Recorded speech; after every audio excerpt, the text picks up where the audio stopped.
Hey there, and welcome to another episode of the Inspired Love, Life, and Business podcast. If you've ever felt guilty about feeling bad or being in a bad mood or not being positive, let's revisit that.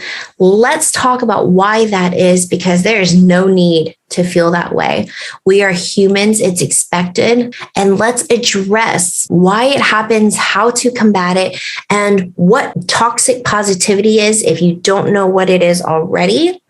And then I also have a wonderful reminder for you and for me at the end of this podcast to really dig deep into what your grand mission is in life and how to reconnect with all of that. So if you're new to this channel, if you're new to me, please remember to hit the subscribe button. I'd love to know what you think.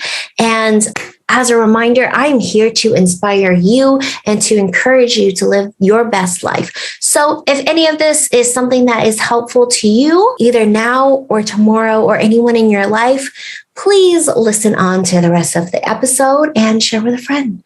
Thank you so much, and I'll see you in just a moment. Life is full of surprises, excitement, joy, and struggles, but you don't have to do any of it alone. Welcome to the Inspired Love, Life, and Business podcast. My name is Ninden, mama to almost 3 incredible children. I'm a major cheerleader and contributor to my tribe, and I'm a lover of all things positive, creative, and inspiring. I love the 3s too, as you can imagine. Join me as I discover and share new and powerful ways to be inspired through stories of hope, courage, and love. We'll get to know some amazing people in my circle and have conversations with powerful, dominating in their fields and specialties. And I can't promise that you're going to leave without shedding a tear or feeling so ready to start living the life of your dreams. All right, are you ready? Let's get inspired. Hello, and welcome to another edition of the Inspired Love, Life, and Business podcast. Have you ever felt guilty for not being in a good mood or not feeling positive and not thinking bright, cheery thoughts? If you've ever felt that way, especially as a mom or an entrepreneur, I completely hear you. I've been there. I was there recently. And today we're going to talk about different ways to get out of that, what positivity actually is, what toxic positivity is, how to retrain your brain. And then I want to share a special message with you and with me, because sometimes I need that same reminder, and we're going to dive right in. If you are new to me and you've never been here before, welcome. Thank you so much for joining us this week. My name is Ninden, and I help overwhelmed mommypreneurs to master their mindset and lift limitations around freedom in time, energy, and money to achieve confidence, clarity, and consistency in love, life, and business. I don't know about you, but for me, all of those things are so important and feeling like I'm living life to the fullest. So let's talk about positivity. We are told that staying positive and being light and bright and shiny is exactly what it takes to live a good life. No matter what the situation, we need to stay positive, stay joyful. And the reality is, if you are being positive and suppressing how you feel, you're doing yourself an injustice. Not just you, but the people around you and everyone who is involved in your life in any way. And the reason why I want to talk about this is because I grew up always being a positive light, and that's how everyone knew me. What people did not know was behind the scenes when I got home, I questioned myself. I questioned my feelings, my emotions, my self-worth. And I was constantly thinking about how fat I was, how much I actually meant to everyone around me, how much I could actually be of value in this world, how much knowledge I actually knew, if I was actually as smart as people thought. And the truth was, I put so much value in what everyone around me thought that it was just so easy to stay positive and just light and bright and cheery and never address any of the problems that were lingering in my headspace that carried me throughout my entire body and showed in the way that I ate, the way that I carried myself, the way that I presented myself to the world. And with this knowledge as an adult, it's so easy to look back and say, those are the foundations that you grew up on. So now when you acknowledge those things, it's easy to forgive yourself. It's easy to say, it's okay. We are all learning, we're healing, and we're growing. But back then I didn't know that. So I spent a lot of time beating myself up for things that I didn't understand. So positivity, though it is a really good thing in many situations, if you're using it to hide how you truly feel, for a lot of us, myself very much included as an Enneagram 7, I aim to please people, to make people happy. Because for me, when the people around me are happy, it makes it so much easier for me to be happy and sit in my joy. And it's easier for me to avoid situations and conflicts than it is to address them and to make other people feel bad. What I've learned over the years, though, is as I continue to suppress my feelings, if I continue to avoid conflict, then I am not sharing my true thoughts. And the things that I don't like, the things that I'm suppressing in my own desires will continue to come up over and over and over again. The more that I avoid it, the harder it gets when it finally comes face to face with me. So if we don't choose to address the things that we're not comfortable about, the things that we don't feel good about, if we don't have the communication around it and the exploration, then we get to a point where it's going to blow up and force us to face it. And I don't know about you, but for me as a mom, I'd much rather address a situation with my child right when it happens than for them to continue to do it over and over and over, and then possibly do it in public or with their teachers, their peers. I'd rather address it with them the first time so they have the opportunity to correct it and not do it again.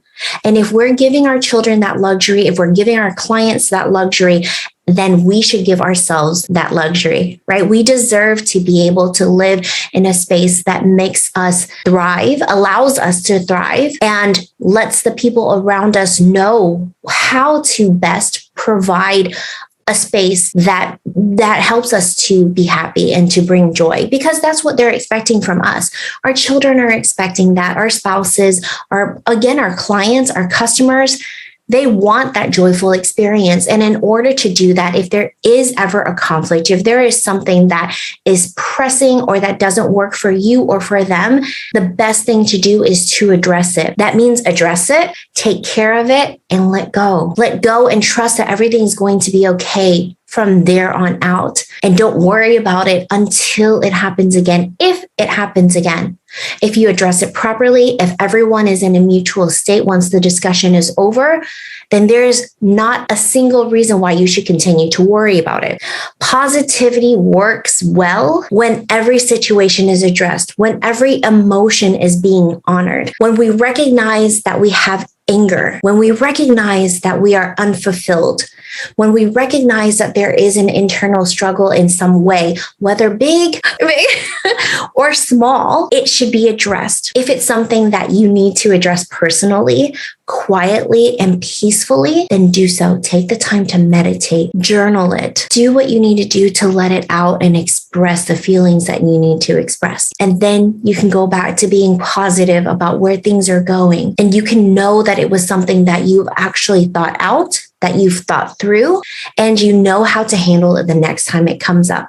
Again, whether it's with yourself or with a client, with a child, with a spouse, it's important that it gets addressed and not suppressed. Let's make that a thing. Address it instead of suppressing it, right?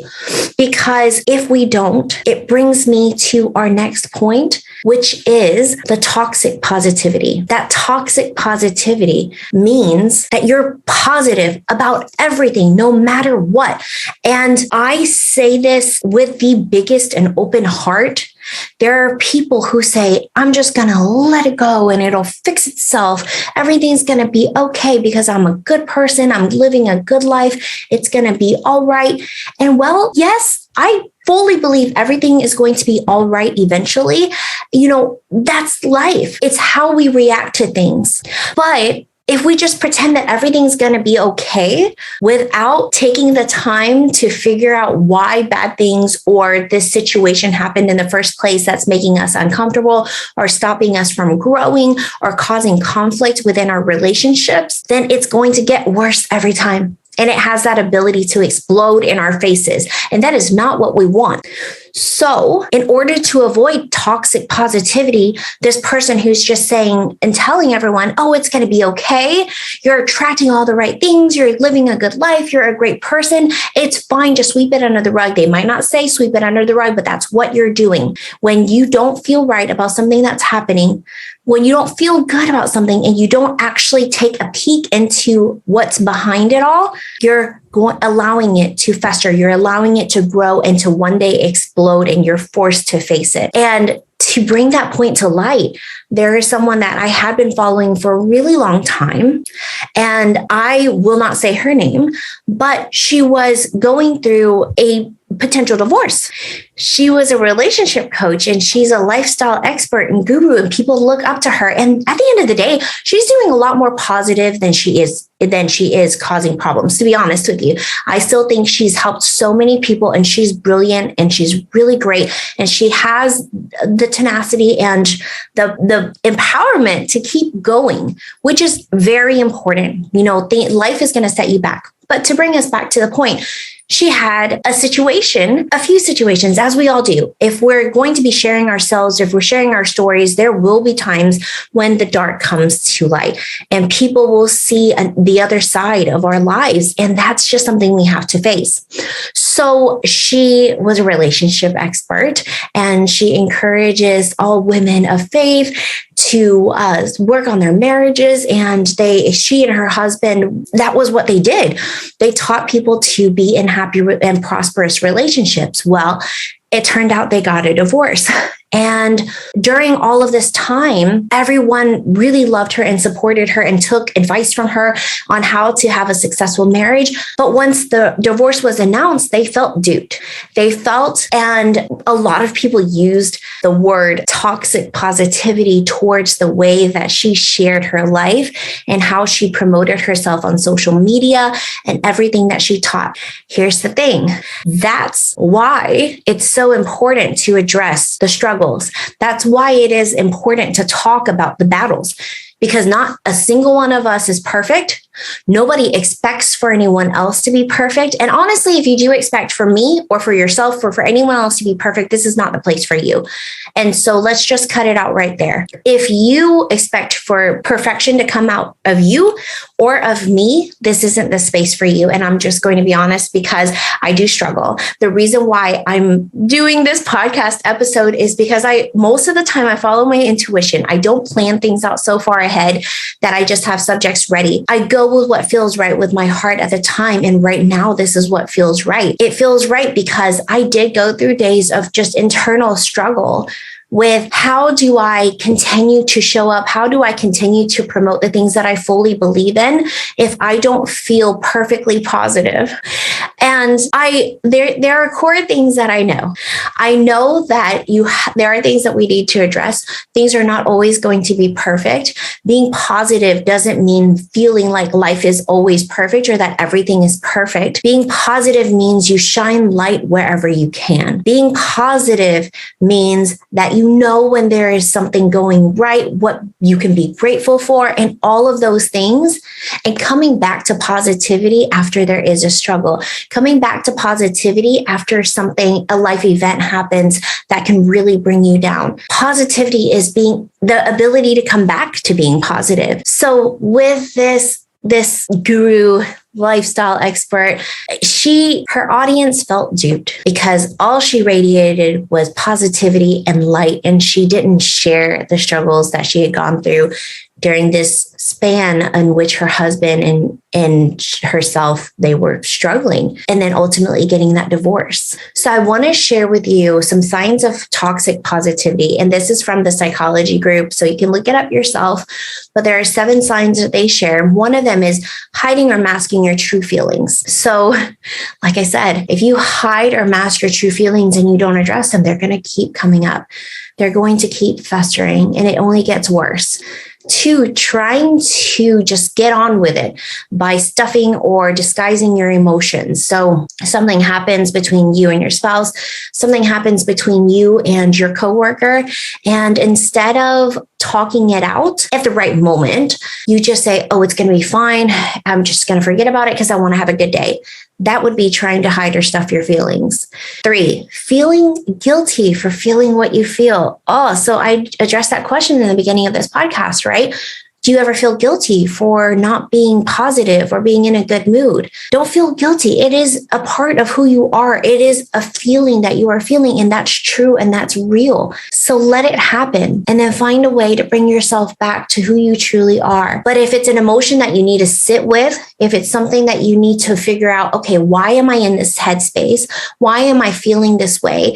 Is it due to this situation that I had with a client? Is it due to where my child is going to school, how they are progressing in school? Is it due to this conflict I had with my spouse? Whatever it is, once you realize and identify it, then that sinking feeling in your gut, that heavy feeling in your belly, is lifted. You recognize what it is. Okay, so how am I going to take care of this situation? When am I going to talk to them? How are we going to get rid of this so that I can clear my head and get back to being joyful, right? But it's addressing those things.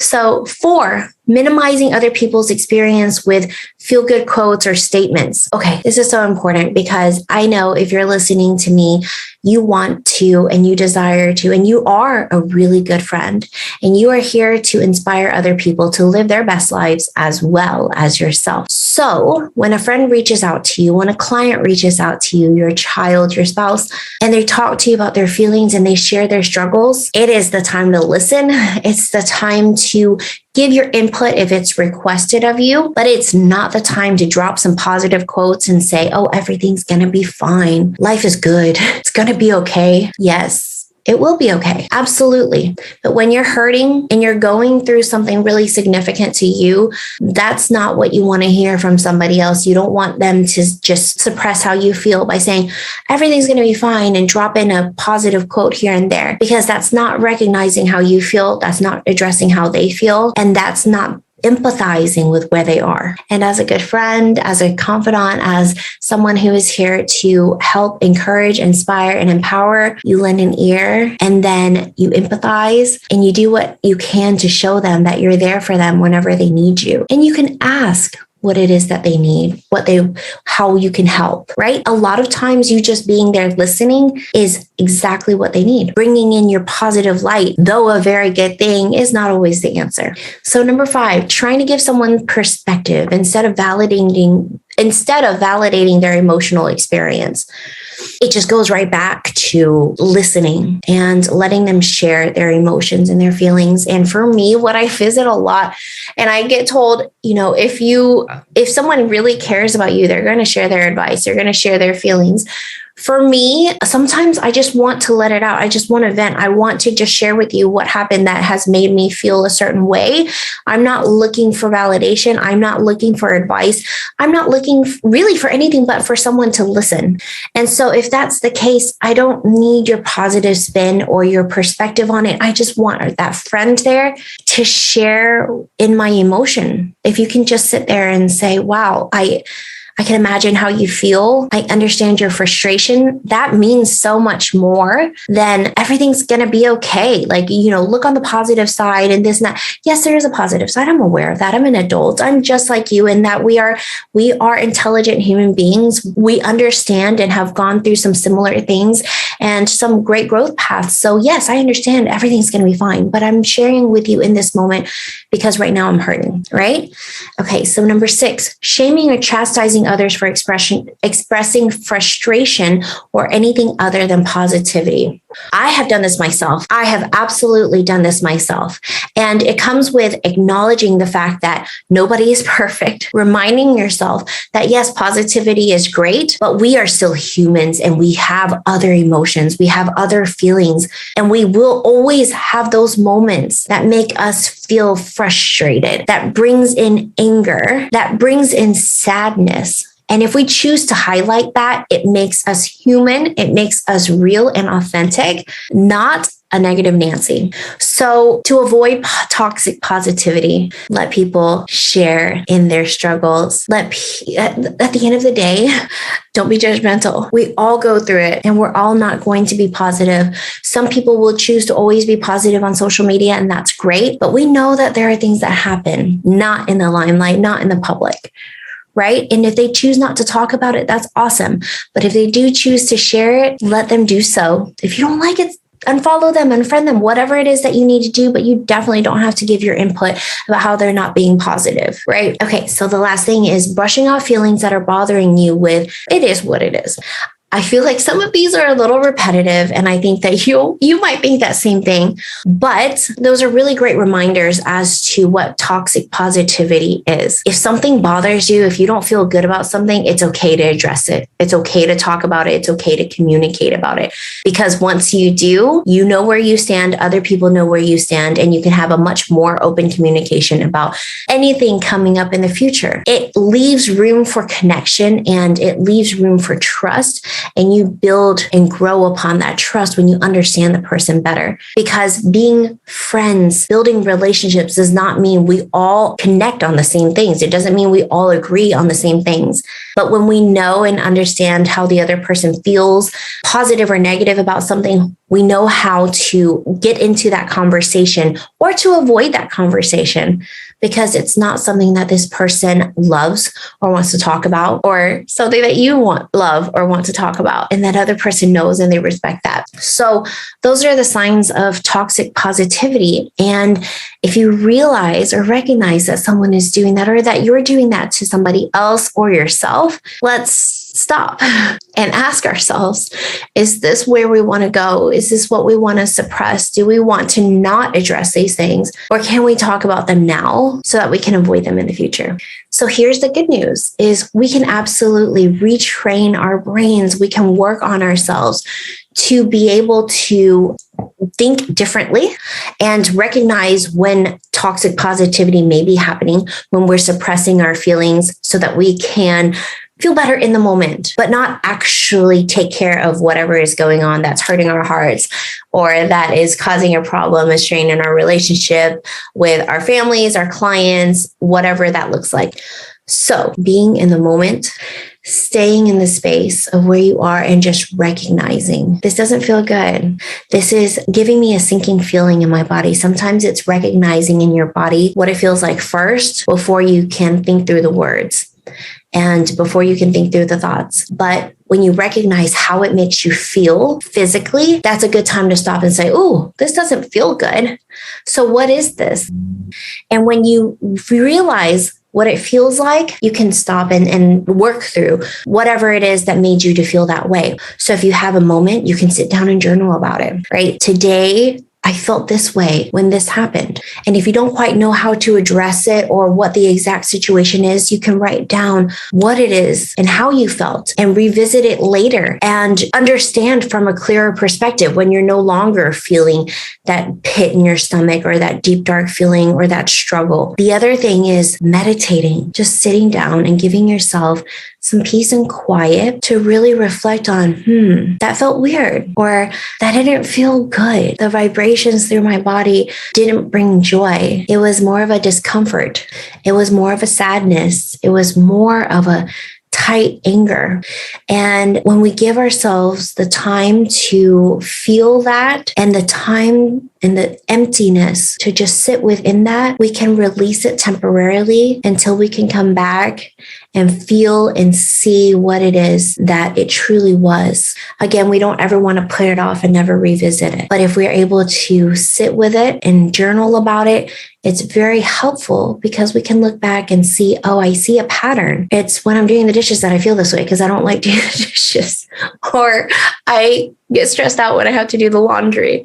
Or I get so uncomfortable prepping for sales calls. Whatever it is, if you give it the time and the space and you stop and give it a moment and really recognize it, it helps you to get out of the struggle. If you're talking to someone and they're putting down the way that you feel, if you're sharing that this hurts your feelings, if you're sharing that you don't feel good when this person gives you a really tight deadline and your boundaries are 24 hours. If you just say, oh, you know what, it's fine. I love this client and usually they're really good about it, but it's okay. It is what it is, whatever. If that's the case, how many times has this happened? When are you going to have that conversation? When are you going to set and tighten those boundaries so that you can be in your happiness, in your joyful space, so that then you can share that with other people around you? Because again, you're doing yourself a injustice if you just let it go, because it'll happen again. So I want to take this moment, now that we've talked about the different ways that we can identify toxic positivity, now that we've identified what positivity even is, it's not expecting perfection. And we've talked about how to recognize when we are trying to be too positive or toxic positivity is coming up, and we can stop and retrain ourselves to identify and then flip the conversation. Let's talk about the miracles that we are. And I want to remind myself of some things, and I want to remind you as well, because I know that if you're here, there are feelings that you feel that are very much in alignment or similar to what I feel sometimes. And as a mom, as an entrepreneur, as someone who is really delighted in inspiring the world and making an impact, sometimes I do expect to always be happy. Sometimes I do expect for things to always go well, or else I'm not practicing what I feel like I'm preaching to the world. And I do have to stop and remind myself, as I'm carrying this life within me, this miracle that I have absolutely acknowledged in every way, this baby that's being created, this blossoming miracle in my belly. I was once a blossoming miracle in my mama's belly, and so were you. And we have a purpose in this world. We have a change that we're going to make, whether it's in ourselves, a change that we're going to make for just a couple of people or hundreds or thousands of people. We have a message to share. And when we do it is not defined or maybe even determined yet, but it's going to happen. We were all meant for a greater purpose. And when we lose sight of that because of certain life situations or circumstances, it can hurt. It can feel like we are completely confused. We don't know what we're doing. Why are we even here? We start to question so many things. But the bottom line is we are still an absolute miracle. I am an absolute miracle, and so are you. And at some point in our lives, whether it was at 6 years of age or at 12 years of age, 15, 20, 22, we lost complete faith in ourselves. We stopped understanding what miracles we are and what a miracle this whole universe is, and all of the possibilities given to us. We start then really constricting ourselves into this bubble that society has created for us. And I want to encourage and remind myself and to remind you that you are so much more than what anyone has limited you to. If you took this moment and said, you know what, I can do so many amazing things. I have so many gifts. I'm going to take action action on them. I'm going to write down all of the things I truly love, the things that other people love of me, want from me, that I can give back in any way that I choose. And I'm just going to go do it. I'm going to do it to the best of my ability. I'm going to do it with so much joy, with all of my heart. If it's putting out a new course, if it's teaching people about something that you have done so well, that you've mastered in the art or the skill of, if you step out there and put fear to the side, say, hey, fear, today I'm going to let you sit and watch. I'm going to show you what I'm capable of. I'm going to show you what I can do. And then after that, when I'm done, we can have a discussion about how I can do things differently, or maybe I can try something different. But right now, I need you to just sit down and just be quiet and watch me just for a moment, because the more that you sit fear down and you tell fear to just watch you, the quieter it's going to get, because it doesn't want to be proven wrong. Just like you don't want to be proven wrong. It's going to happen. Of course, it's life. We don't know everything. But it kind of sucks to be wrong, right? So the more that you're wrong, the quieter you're going to get on that subject, and the more you're going to listen and learn. So I want for you to give your fear the opportunity today to sit down and be quiet and learn from you, and remind you that you are an absolute miracle. You may not have identified the reason why yet, but you are here for a very specific reason, and a very important reason. And you're listening to this still because you believe it. You know it. You know it. It might be buried deep down inside you, but it's going to come back out. It's going to shine if you let it. You just need to prove fear wrong, one tiny action at a time, one tiny step at a time, and fear will get quieter and quieter, and fear will take a back seat, and fear will watch. So what is it that you're going to do today? What are you going to take action on? Is it as simple as creating your first TikTok video? Is it as big as writing your first page to your book?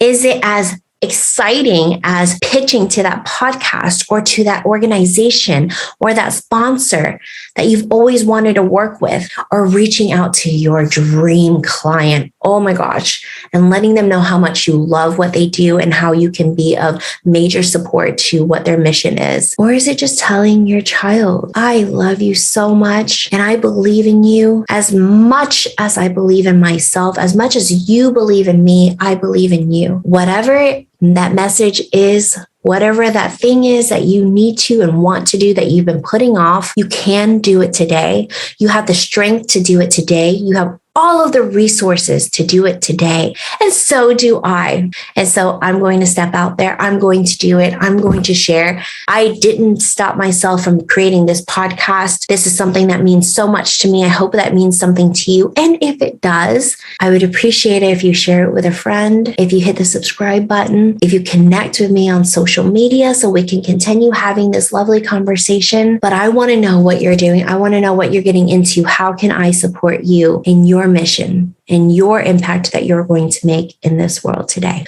So no more feeling guilty about not feeling positive. No more feeling guilty about not being in a good mood. No more feeling guilty for feeling bad. We're humans. So thank you so much for joining me. You mean the world to me. I'm here to, again, remind you that there are no limitations to the freedom that you can have around time, energy, and money. And we can work on building your confidence, your clarity, and consistency to be able to live your best in love, life, and business. All right. I hope you have a wonderful day, and I'll see you again next week, but hopefully in between then, all around social. And let's get inspired.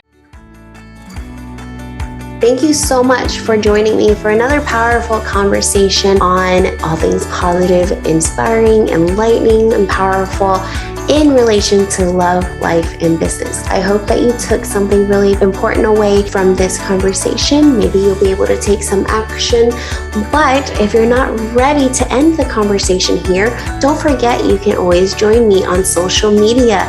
Find me on Facebook, Instagram, TikTok, or YouTube at Inspired Lolibu. That's Inspired Lolibu for love, life, and business. Thank you so much again for listening. I so appreciate your support, and I'd love to know your thoughts and comments. Leave them below or send me an email at NHIEN at rainbowreveal.com. I will read every single email that comes in, and I am always on social in my comment section and replying and showing love. Again, like I always say to my community and to my tribe, I love and support each and every one of you. Thank you so much for being here and supporting me. We'll see you next time.